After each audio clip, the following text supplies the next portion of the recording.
My name is Abigail. I'm 31 years old. The heavy oak door clicked shut. One second I was in the house I grew up in, the next I was standing on the perfectly manicured lawn, locked out. That click was so final. You are no longer welcome here, my father had said, his voice dripping with satisfaction. He really thought he held all the cards. He stood in the doorway, my brother and sister flanking him like a pair of vultures, just waiting for me to be out of the picture. He thought he was cutting me off from the family fortune, and he was so busy enjoying his little moment of tyrannical triumph that he forgot one tiny detail, a detail that was about to blow up his entire world. He forgot who he'd made the successor trustee. He forgot that as of his 70th birthday last month, the trust agreement he signed years ago meant that full legal control of the entire family estate had automatically transferred to me.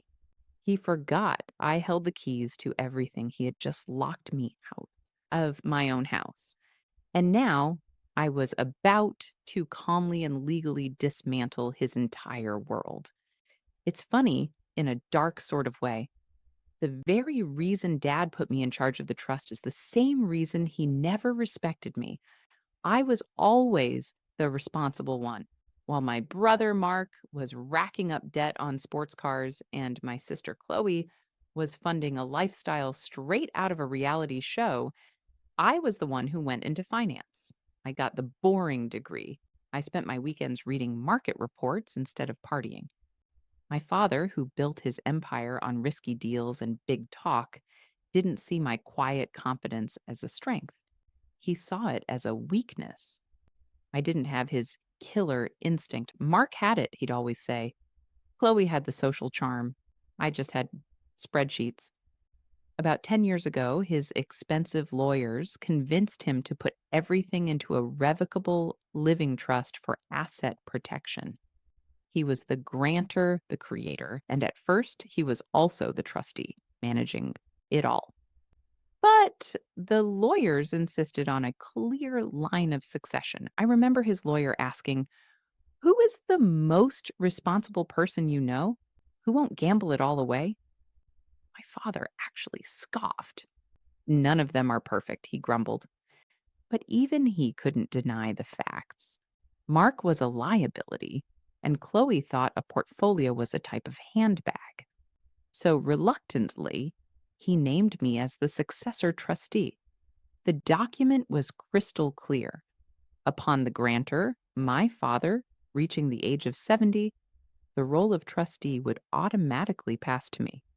He signed the papers, filed them away, and I'm pretty sure he never gave them a second thought. To him, it was a meaningless title. He was the king, and he would always be the king. He kept treating the family fortune like his personal piggy bank, and for years there was nothing I could do. But last month he turned 70. The shift in power was completely silent, a change on paper that no one noticed. No one but me and the estate's law firm. Suddenly, my father wasn't the trustee anymore. I was. The legal title to the house he was standing in, the cars, the investments, it all fell under my legal authority. The tension finally boiled over last week. Dad wanted to liquidate a massive stock position to fund my brother's latest guaranteed business venture. I saw the plan. It was a train wreck waiting to happen. As the new trustee, I had a fiduciary duty, a legal obligation, to protect the trust's assets for all the beneficiaries. That meant I had to act in the best interest of the trust, not my father's ego. So I told him no. I calmly explained that as trustee, I couldn't approve such a reckless investment, that it would be a breach of my duty. The confusion on his face turned to rage in a split second. "Your duty?" he bellowed. "Your duty is to do what I tell you." He just couldn't process it. In his world, his power was absolute, not something defined by a document he'd forgotten. He saw my refusal as betrayal, and that's what led to him shutting the door in my face and my new life beginning on the curb. The argument had been a storm of his own making. It all went down in his study, his throne room, a space that always smelled of old leather and his overpowering cologne. Mark and Chloe were there, looking at me with that familiar mix of pity and contempt. To them, I was just the killjoy, the obstacle to their next payout. Let me be clear, my father started, his voice dangerously low. You will authorize the transfer to Mark's account by morning. This is not a request. I stood my ground. My hands were clasped behind my back to keep them from shaking. I can't do that, I said, keeping my voice even. The trust document is clear about preserving the principal. This venture is too high risk. It's my legal responsibility to say no. I even cited the prudent investor rule, a legal standard for trustees. He stared at me like I'd just started speaking another language. Responsibility? Your responsibility is to your family, to me. I built this fortune. Every penny is mine to do with as I see fit. Actually, it's not, I replied. The moment the words left my mouth, I knew there was no coming back. Legally, it belongs to the trust, and I am the trustee. That was it. The dam broke. He was beyond angry. He was narcissistically wounded. The great patriarch being told no about his money by his quiet, spreadsheet-loving daughter. He shot to his feet, his face turning a shade of purple I'd never seen before.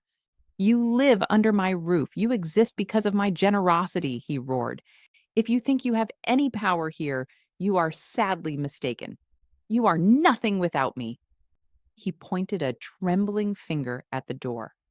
Get out. Get out of my house. You're disowned. You will not see another dime from this family. You are cut off. Chloe smirked. Mark looked like he'd just won the lottery. This was exactly what they wanted. The obstacle was being removed. I didn't argue or plead. I just nodded slowly, a weird sense of calm washing over me. Sure, it hurt. That primal sting of being rejected by your own father was there. But underneath, it was a solid foundation of certainty. He was a king screaming orders from a castle that wasn't his anymore. I walked out of the study, down the grand staircase, and he followed me, his little procession trailing behind. He had to have the last dramatic word. He pulled the door open for me himself. You are no longer welcome here, he repeated, savoring each syllable. Then, click. I stood there on the porch, the cool night air on my face. He thought he'd taken everything from me. He forgot that years ago he'd already given it all away, and he'd given the keys to me. The irony was almost too much. I didn't cry. I didn't scream. I just walked down the long driveway, pulled out my phone, and booked a room at a nice downtown hotel. This wasn't a time for emotion. It was a time for strategy. In my hotel room, I opened my laptop and pulled up the 120-page trust agreement.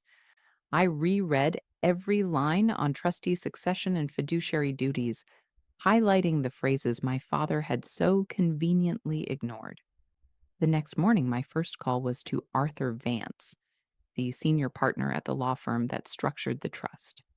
He was an old-school lawyer who spoke in calm, measured tones.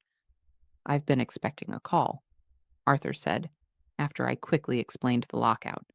Though perhaps not under these exact circumstances.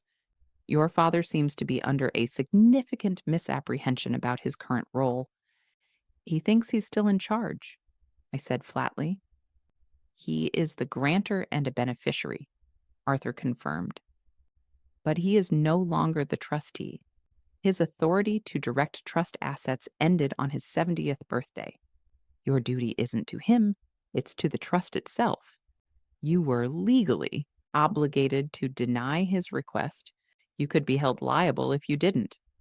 That was all the validation I needed. This wasn't just a family squabble. It was a legal reality. With Arthur's guidance, I began my counter move. No shouting matches, no drama, just a quiet, systematic assertion of control. First, Arthur's firm drafted a formal notice. It was sent by registered mail to my father, Mark, and Chloe. The letter was polite, professional, and brutally clear. It stated that as of his birthday, I had assumed the role of trustee. It reminded him that the house, cars, and all financial accounts were assets of the trust. It then informed him that all expenses drawn from the trust would now require my written approval. Finally, it requested a full accounting of all spending since my role began to ensure nothing had been improperly distributed. I knew that letter would be like a match in a powder keg. So while it was in the mail, I took step two. I spent the rest of the day on the phone with banks and financial institutions. Armed with the trust documents and a certificate of trusteeship, I calmly introduced myself as the new sole authority on every account. I had them change all contact information to my name only. Then, the master stroke, I instructed them to place a temporary freeze on all credit cards and lines of credit associated with the trust. I explained it was a standard procedure during an administrative change. It was all perfectly legal, perfectly standard, and perfectly devastating. The financial supply line that fueled my family's entire existence had just been cut off at the source, all without raising my voice. It's amazing what people forget when they're blinded by their own ego. They sign documents without reading and hand over power without a second thought. And this is where it gets really interesting. The legal letters were in the mail, the bank accounts were frozen, and my family was about to find out the hard way. If you want to see the fireworks, make sure you're subscribed because you don't want to miss what happened next.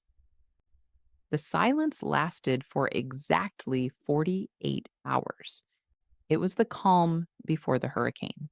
The first tremor came from Chloe, a text message. My Amex was declined at brunch. So embarrassing. Fix it? I replied, all trust funded credit lines are temporarily frozen pending an administrative review. Please submit any essential expense requests to me in writing for approval.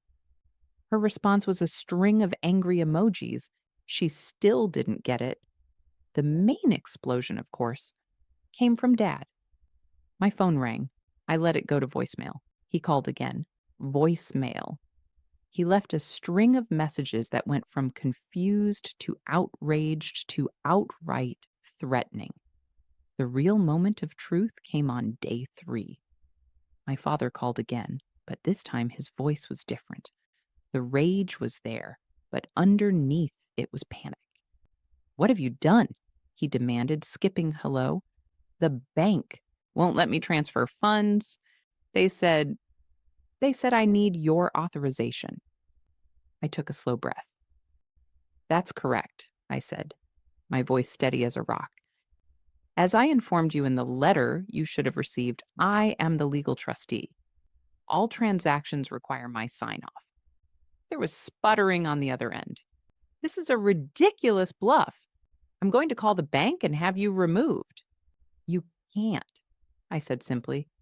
You're the grantor of the trust, but you're not the trustee anymore. You gave up that power when you signed the agreement. You can't remove me unless you can prove in court that I've breached my fiduciary duty. By refusing your demand for Mark, I was actively fulfilling it. The line went dead silent. I could almost hear the gears grinding in his head, the dawning horror as reality finally sank in. The man who commanded boardrooms had been checkmated by a document he forgot he signed. The power he'd wielded his whole life was based on money, and he no longer controlled the faucet. The final nail in the coffin was the house itself. The next day, guided by my lawyer, I had notices sent to the landscaping, pool, and housekeeping services, informing them of the change in management and putting a temporary hold on all work. The perfect lawn he stood on when he kicked me out was about to get a little less perfect. It wasn't about being cruel. It was about demonstrating the absolute, inescapable reality of the situation. Every pillar of his lavish life rested on a foundation that he now controlled. The surrender wasn't a single event, it was slow and painful. My father, Mark, and Chloe were forced to come to the table, a conference table at my lawyer's office. There, they were confronted with the undeniable legal facts. I didn't cut them off. That was never the point. My job as trustee wasn't revenge, it was to enforce responsibility. I set up a formal budget. They get generous allowances, but the days of unchecked multi-million-dollar whims are over. Mark's business venture was denied, but I approved funding for him to take business management courses. Chloe's blank check for fashion was replaced with a structured budget she has to account for. And the house? I moved back in, not to my old room, but into the master suite. It was a necessary symbol of the new order. My father still lives there, in a guest wing. Our relationship is strained, defined by a cold formality. But there's a new, grudging respect in his eyes. He finally sees me, not as his quiet daughter, but as the person holding his entire world together. The lesson in all this is that true power isn't about being the loudest person in the room. It's not about grand gestures like locking a door. Real power is often quiet. It's found in the details, in understanding the rules, and having the calm confidence to enforce them. My father thought he was teaching me a lesson about my place in the world, but in the end, he was the one who got an education. And sometimes setting firm legal boundaries is the only way to get the people who are supposed to love you to finally show you some respect.